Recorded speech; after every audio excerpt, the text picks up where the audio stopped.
We are back with another ranking every transfer video. And we're back in the summer of 2021. Things were good. Title 55 was just wrapped up, and Rangers had to go out and spend a bit of money to keep hold of the title and win Title 56. So who did they go and sign? Bacuna, Lundstram, Sakala, and Josh Offenbohr. And the more I look at this transfer window, and the more I think, what in the fuck were we doing? Like, you look at that, right? You spend money on Bacuna and the rest are frees. Free transfers, right? With the same categories, with great, with good, with average, with bad, with awful. And we're going to kick off with Bacuna, right? I don't think he was that bad when he played, but he didn't get settled and he left in January. He literally played like 5 times or something. I can't even remember him scoring a goal. I think he might have scored a decent enough goal at Ibrox, but that's literally all I can remember. And I honestly can't think of why we even bothered signing him. It was like I had options in the midfield, and we still haven't really replaced to this day. I mean, you could argue in this window, okay, right, Raskin's in. Oh yeah, we are Raskin's in. But in terms of this, like, I mean, we basically made what we bought him for back, but it's going to go as awful. Like, I'm sorry. It was just a weird signing. It truly was, right? John Lundstram is the best. Oh, no. Signed him on a free from Sheffield United. First half of last season, Big John was shite. Second half of the last season, he was unplayable. Pumping Dortmund. Pumping Leipzig. Big John was pumping all the Germans. First half of this season, I think Lundstram's been shite. You watch every Rangers game, he's so passive in the midfield. He loses the ball. Give us Europa League John Lundstram back, where he was slaying teams left, right, and centre.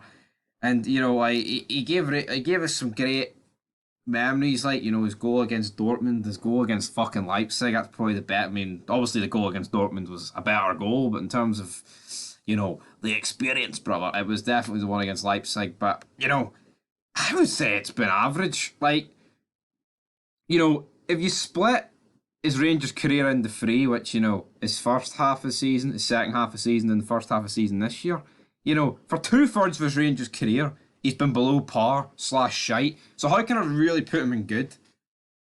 You know? I can't put him in good. I'm sorry. I'm putting John Lundstram in average. That may seem very harsh, but that's where he's going. Next up, though, we have Fashion Sakala, signed on a free. Abysmal last season. I truly think he was. I mean, he scored against Real Madrid. I think some people got a bit carried away about that. We won 2-1 in that game, but come on, man.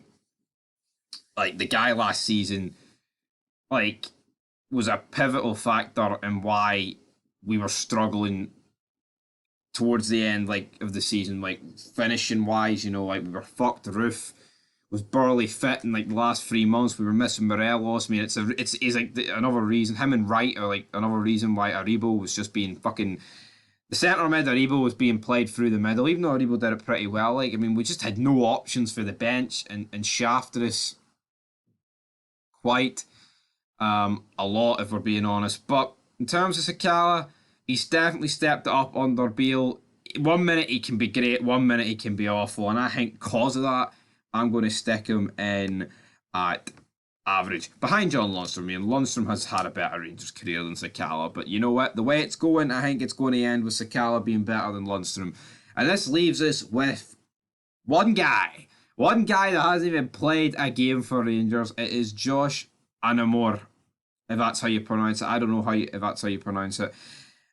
Signed from Bournemouth on a free transfer, right? And he's had heart issues since day one, right? And not to be cold, not to be whatever. It's just, why sign him when we knew he had those issues? It was fucking ridiculous. Like, I remember in the January we signed him on a pre.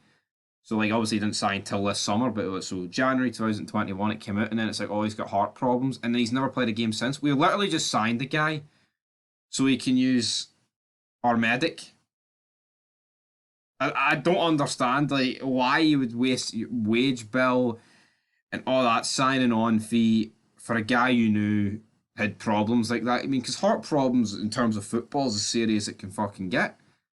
you know, and yeah, complete utter disaster signing. I mean, it's worse than Bacuna. At least with Bacuna, you bought a guy, it didn't work, you sold him. This guy, I believe, is still at Rangers, which just sums up how fucking shite it is. But anyway, guys, leave your thoughts down below. We Josh, not good. But I mean, tell you what, we've did 3 transfer windows. We did, and if you look at this, man, 2 in average, 2 in awful. It's not been particularly great recently. Definitely not. Definitely not.